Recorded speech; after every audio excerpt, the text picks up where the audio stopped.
Hello, this is the Growth League podcast. My name is Caleb Clark, and my mission for this show is pretty simple. It's to learn from marketers on how they're playing the great game of marketing leadership, their ideas, experiences, perspective, wins and losses, and the playbook that they've established over time. Listen, there's more than one way to lead a marketing team and a marketing function. So if you're a VP, a CMO, director, or someone aspiring to fill one of these marketing leadership roles in the future, tune in to learn from some of the best in the business. I think what comes to mind for me when you say that is that not all marketing systems, but a meaningful number of marketing systems slowly start to represent inefficient cost centers for organizations. And I think what you're saying is that by inserting a focus on the intersection of technology and marketing, you can create efficiency and turn it into a profit center. My guest today is Mayssa Chidiac. She's the marketing and IT director at Servomax Canada. Mayssa, welcome to the show. Thanks, Caleb. Thanks for having me. Now you're coming to us from Montreal today. How long have you been in the city? And tell us about that. Yeah, okay, that's very interesting, actually. I moved to Montreal when I was 12, so that was like 17, 18 years ago. Still not over being 30. I'm so sorry. And yeah, I've been here since then. I'm building, a community of marketers, and I've met a lot of people in different industries. It's such a nice community, so business oriented, lots of talented people, and I don't want to leave, truly. Montreal is truly Which a is great. world-class city. That's for sure. You have a liquor cabinet behind you. What's your favorite drink to make? What's your favorite cocktail? That's interesting. It's actually my roommates because I'm a strict wine drinker. Okay. I'm a wineaholic. I always joke. I'm not an alcoholic. White, red, Um, or whatever is in front of you. Honestly, yeah, red's my favorite, but it depends on the season. Right. So white rosé in the summer and red for the winter. Awesome. That's great. That's funny.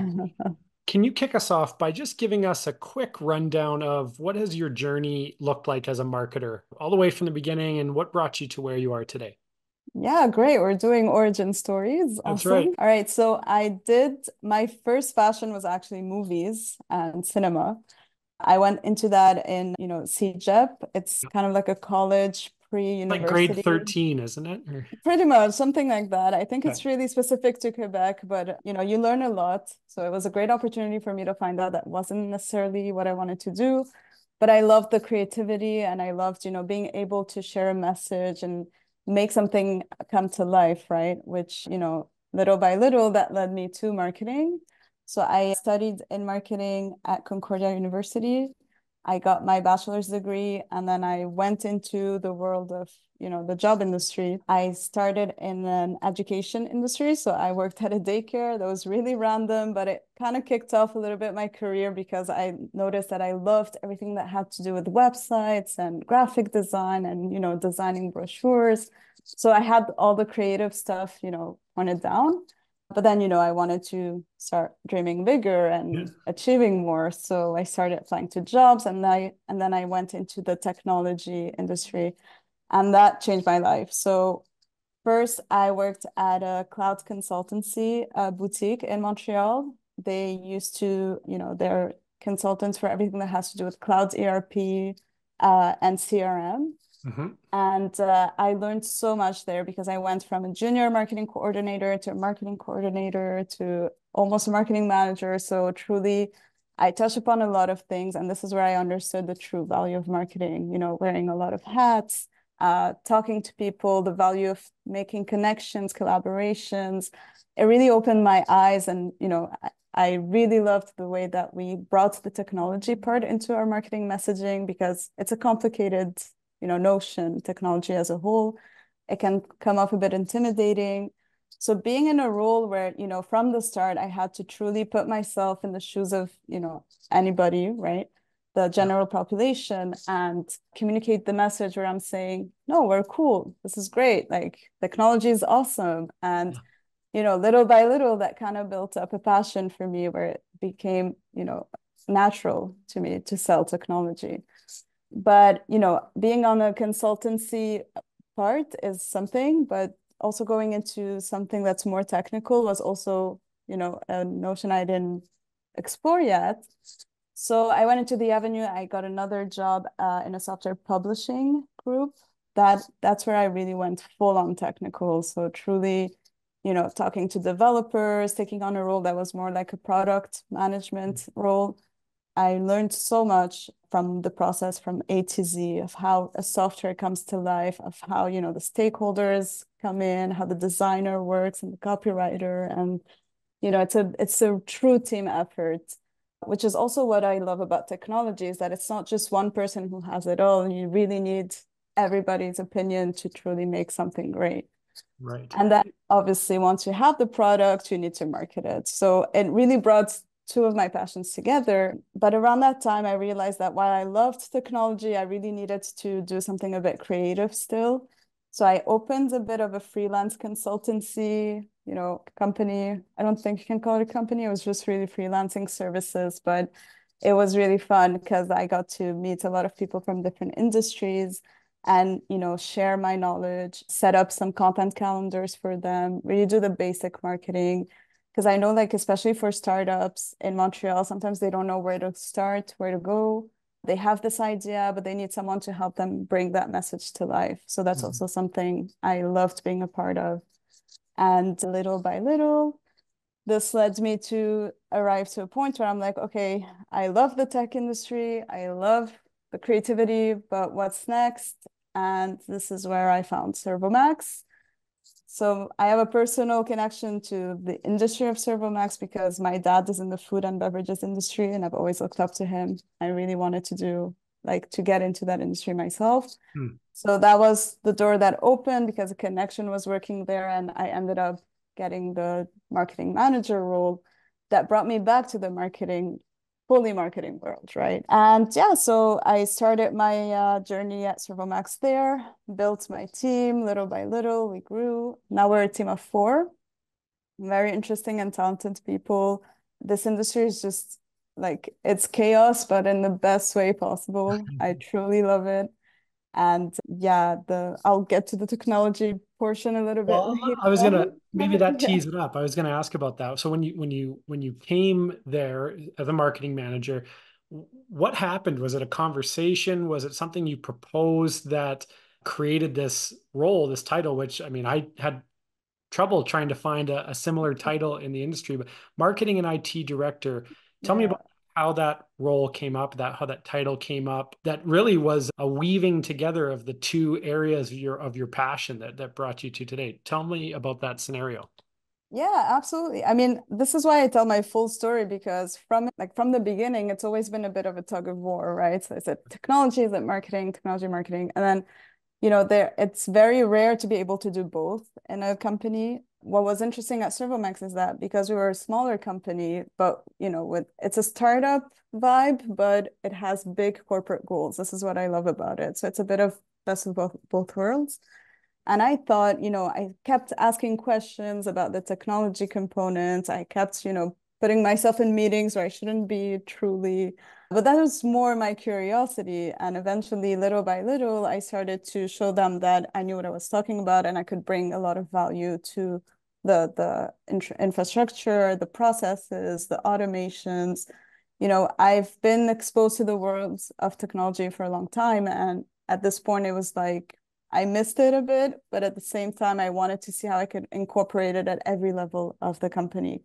And because it's a small company, I had that opportunity, right, where I could speak to the director of operations freely. I could speak to the VP freely, share my ideas, say that, okay, guys, this is what we should be doing.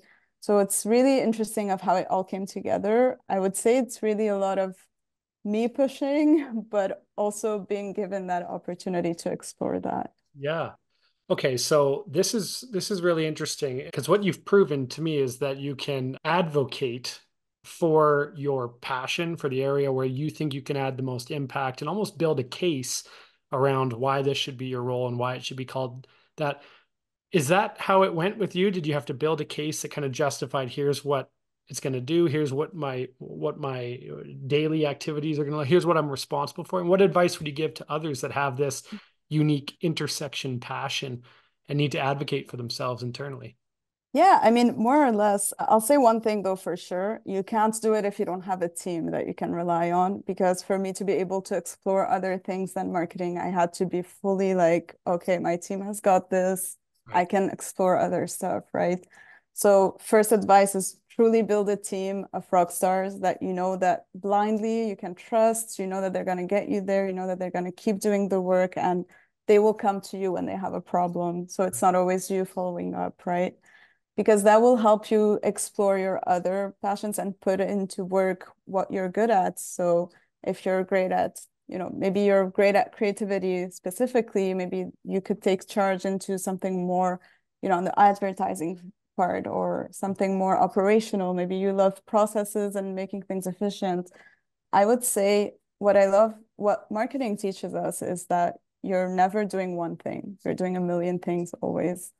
And, if that means exploring other departments, sometimes that's the case, which is what happened in my case. Really, it was in front of me, and I took the opportunity to start, putting myself into the meetings that were not necessarily part of my job description, but the more I did it, the more we would do like small wins, the more we would see the value of having someone who understands the world of IT put in certain places. It could really change tremendously how the business works. What advantages do you think are offered to a company where their marketing leadership is very focused on the intersection of technology and marketing? What advantages does that give Servomax, say, in respect to other competitors? Yeah, I think it's very interesting because the two are a bit the same. So okay, what I mean is marketing is a lot of, prioritizing things as they come, right? So you know that there's this campaign coming up, this is the first thing that you're working on, or there's something else that comes up, then this takes priority. So it's a lot of shifting, a lot of changes, and the IT world is a little bit the same. So having a team of marketers or someone in marketing play the role that's a bit more in the technology side, you know that they'll be able to handle it. You know that they have the organization skills to get to the bottom of it. You know that they have the skills to also pinpoint what doesn't make sense because we spend hours negotiating with people also every day. So, and the connections are very important because being able to build a collaboration with, an IT partner or developers is super, super key because developers and people who are more on the technology side, they're always faced with not a bad reputation, but more like that they're gonna do some sneaky stuff that won't necessarily make sense to the general population. But I totally disagree because from a marketing perspective, I'm able to say, no, you know what, this is gonna be my friend. And as friends, we're able to build that, transparent relationship where they can be open with me and I can be open with them, and everything makes sense throughout the process. Interesting. So I would say truly, this is the biggest advantage of having someone in marketing kind of tackle that whole Yeah. key perspective because we're good with people and we're good with the processes. We know everything inside and out because we're selling it every day. Right. We're ambassadors. And the business becomes kind of like your baby, right? And you want to protect it and you want to do everything you can to make sure that it's running as smooth as possible. Interesting. Um, So yeah, so when a technical person, and you can validate if this is true for your case, yeah, absolutely. when a technical person now all of a sudden, when they have a marketing leader that understands the nuance of their craft and their approach, does it feel like they're almost given a new voice, an opportunity to co-create the marketing system? Now all of a sudden they're more participatory, collaborative. Have you seen that take place? Yeah, it's very interesting you say that because I have actually gotten so much positive feedback from even if they're smaller projects, but I've gotten feedback that's like, okay, thank you for asking the right questions. Thank you for, taking our answer into consideration because it is that at the end of the day, while it is intimidating and we don't understand it fully, we do understand the results, we do understand the objectives. And most of the time, stakeholders, when they start an IT project, they expect the IT person to kind of take care of everything from A to Z, where not necessarily, it's all about coming together and using our strength to create something perfect or something as efficient as possible. Interesting. And yeah, I have found that in my experience that all technology people, like they really appreciate that we're making the effort to understand their world a little bit. And honestly, the biggest strength I could say that I have personally is my organization skills, because whether it's marketing or technology, it brings us from point A to point Z in the easiest way. So because we're able to build that bridge where it's like, okay, you know what? I know where I want to get. This is what I have to start with. And I understand the process of, allocating my resources properly to get to that, because I have been doing it, whether it's on marketing with my team or whether I'm preparing for a project.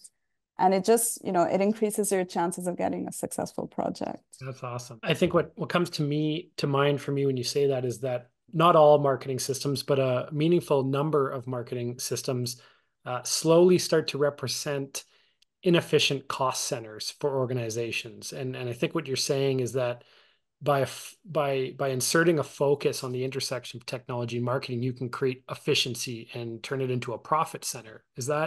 Have you seen signs of that occurring?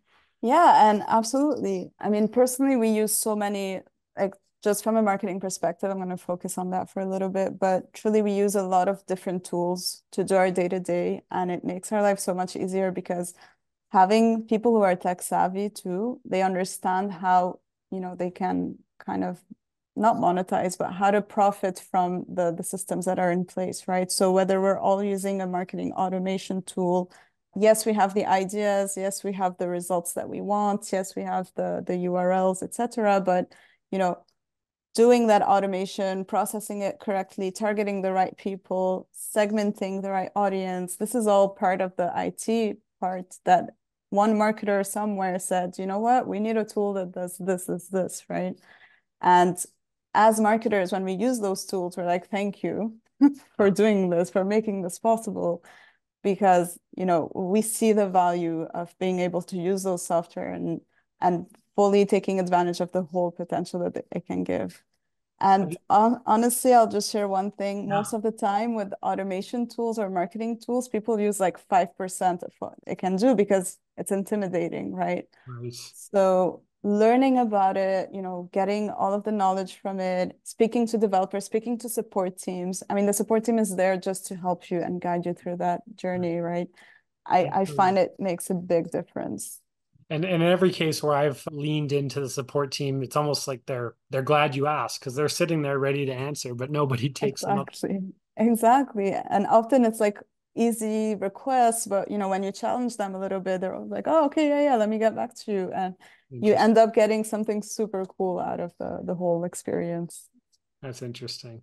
Do you think that there's a risk, or has this risk ever shown up for you where you can become a little bit over reliant on the technology and trust what it's proposing, but are missing what the real answer is, where it's sitting right there, just being a human? How do you balance that? Yeah, that's hilarious. Okay, this is my opinion only, and Yeah, I yeah. do not judge anybody, but this is exactly how I feel about AI a little bit. I will not use AI for the life of me. I should be getting into it. I'm all for technology and I love it, but I feel like it kind of takes away the pleasure of exploring technology yourself, right? And seeing what you could be doing with your own skills and capacities.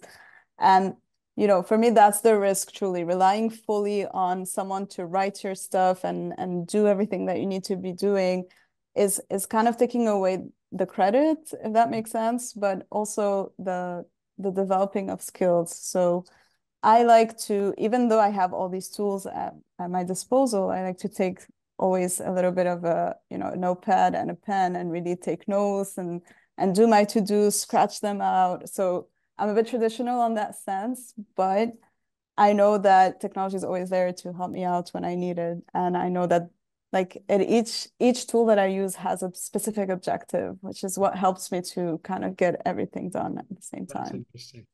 Yeah. Thank you for sharing. What do you rely on today, whether it's gut felt or more formally documented, that allows you to understand when you're done work for the day, whether or not as a leader, as a marketer, you did a good job? How do you know? That's a good question. Honestly, I'm a bit of a perfectionist, so it's always a bit of no, you could have done better, could have done more.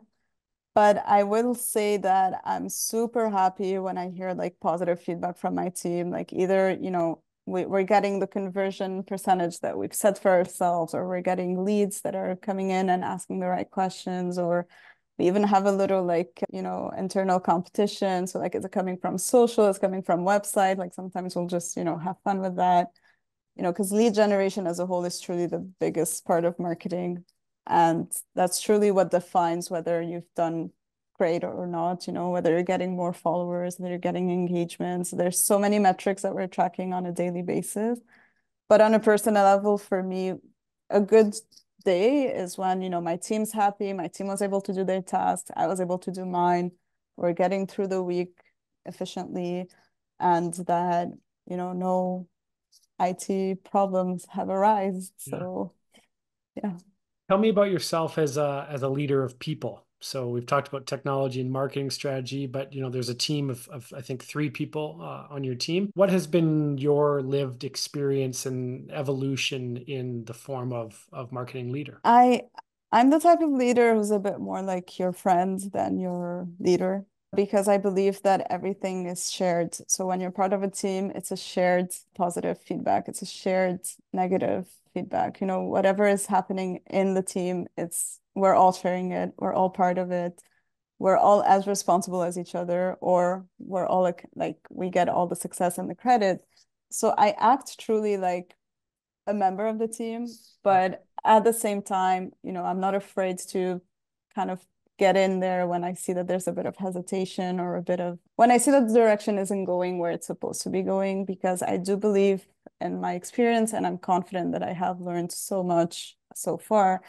I don't know everything. Obviously, we learn every day, but as a leader, I like to give the chance to my team to shine. And I always tell them, and I'm going to laugh because when they watch this, they're probably going to laugh. But I always say, when you shine, I shine. And it's literally this, my whole approach to leadership. And especially in the marketing world where it's all about people and human approach, that's definitely like high up there. For me, it's like, I'm building connections. I'm building a network always. And whether they come, they leave, they grow, where I can help, I will. But I also teach them how to work together with their strengths and their weaknesses. So if I see that someone struggles a bit more, I will get them to work together with someone who's a bit stronger on that specific component or notion. And I find, the results are terrific, truly. That's awesome. Since you guys do everything as a team, what if you speaking on behalf of the team right now, perhaps, what are your top 2 or 3 biggest marketing challenges right now? And what are you doing about them? Yeah, I mean, I think this is for all marketers, but it's lead generation. It's always a big challenge because there are so many channels today to get to the audience. We're speaking, we're sending a message, but at the same time, 14 other competitors are saying the same message at the same time. The world of marketing is really crazy. Like, it's so fast. It works so in really magical ways. Sometimes you'll think you've done everything perfectly, and then it's like, oh, but your competitor did it better, had better budget, and then it's done. So sometimes one of the biggest challenges is really to keep your head up, even though things look a bit more, extreme. They look a bit less positive, but it's okay, because marketing is a journey, and it starts a little bit maybe darker at times, but then it becomes a bit lighter around the end, because you will see the results at the end, no matter what. So I would say, to put it simply, one of the biggest challenges is definitely keeping morale up when you're doing everything you can and planning every campaign, every detail, every message, every word. Like, no one understands how much marketing is like detailed oriented unless you're in marketing. And when you're a smaller team, you don't have the luxury to be like, oh yeah, it's okay, the copywriter will take care of this, the designer will do that. No, we're literally doing everything from A to Z, sorry. So one of the biggest challenges is really keeping it up, keeping the spirits up, and really seeing the results, because it is a longer process. So you need to be patient. Another challenge is, I find, there are so many tools on the market. So sometimes it's hard to find the right one that makes sense for your business. So that's a bit more on the technology marketing part. But, we do have a lot of different automation tools, a lot of different planning tools. And now a lot of different scheduling tools and analytics, and it's hard to know which one's the right one for your business. So one thing that we've always done is we'll try a few and then we'll see which one we like, which one clicked a little bit more. So kind of like a little addition. This is where the cinema component comes in. Yeah, there you go. I was gonna say.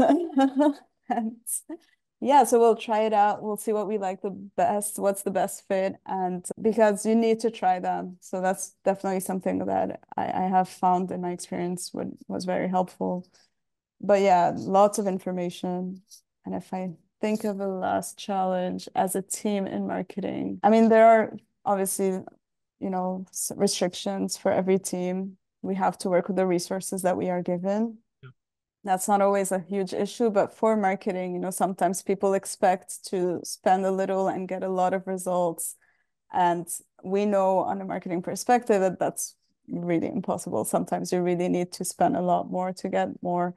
And it's hard to convince the stakeholders sometimes because they don't see the results immediately. Sometimes it's all about brand awareness for a while until you're able to get more conversions and leads. And I find that like when I speak to my fellow marketers, that's always something that we struggle with, where how do you show the true value of marketing when there's so much going on every single second of every day, and you don't necessarily have all the resources to match those huge corporations.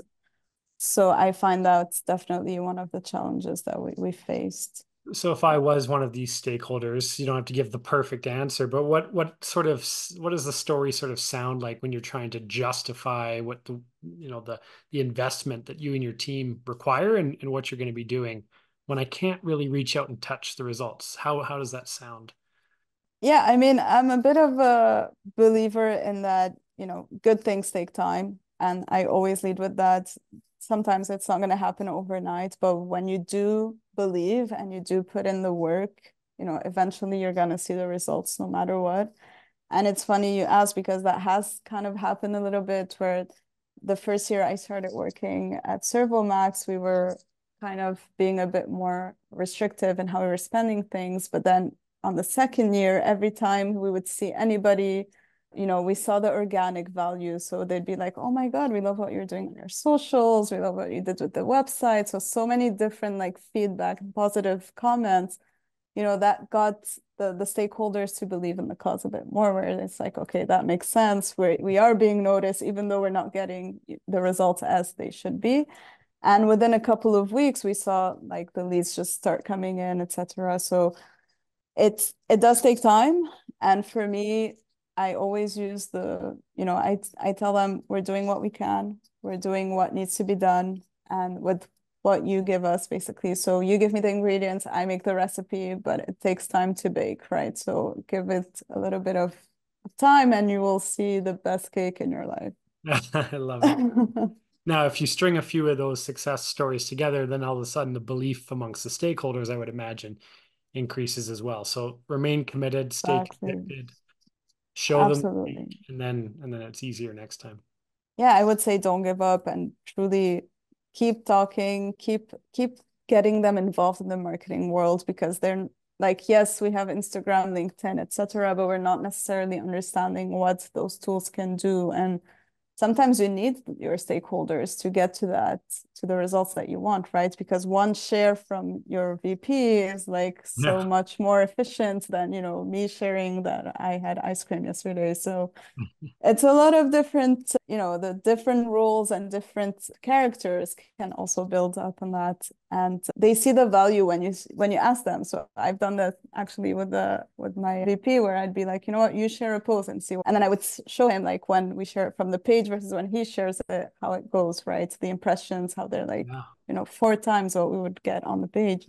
You've mentioned a few times this idea of gamifying the experience. Is that Yeah. core to your approach? Yes. Okay, so yes, I'm a very competitive person. Yeah, that's good. So often I will be using gamification with everything in my life. So whether I'm convincing someone of something, I'll be like, you know what, let's put it to the test. I'll do that, you'll do that. Great. And we'll see what happens. Or, even for the simpler things, sometimes I like to make things interactive, even with our clients, where right now we're doing a lot of direct marketing initiatives where like you give us this, we'll give you that. Like it's a bit of a relationship that we're building more than to say we're not just taking from you, we're also giving you something valuable, whether it's a resource, whether it's information about services, or just tips and tricks. And Servomax, the coffee industry, so we also speak a lot about coffee recipes that you could enjoy at the office, etc. So That's awesome. lots of, yeah, definitely that's my competitive nature that comes out sometimes, but Love it. yes. I love it. I'm the same way. I've given you no time to prepare for this, so I'm just curious what your top of mind thoughts are. My previous guest, Pedro Matriciano from Book Club, left you a Yes. question. And the question was, what is a marketing strategy that just generally everybody, quote unquote, in the industry claims that it will work, but it's never worked for you, and why? Okay, very interesting. I would say maybe one of the strategies that people push a lot is emails, like to send a lot of emails and to really get that email nurturing automation relationship going. I think I wouldn't say it never works for me, but it didn't work as great as it should have been when everyone's saying, like keep sending those emails, you will get the results, you will see the conversions. In my experience, it's felt more like, especially in the B2B industry, maybe in the B2C, it's a bit different. But in the B2B, you kind of come off a bit more like, hey, please buy from us, right? Where that's not at all the approach I want to be going with.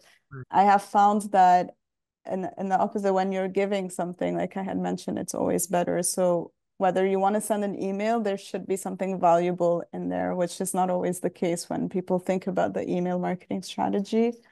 So yeah, it did not work perfectly with us. It's not a perfect game, but we are fine-tuning it more and more.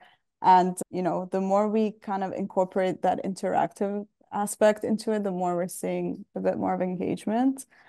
But I will say, yeah, that's definitely something I've heard a lot of, Yeah, fellow marketers say, like, you should be doing that. How are you not doing it? And not as successful as I thought it would be. I would agree.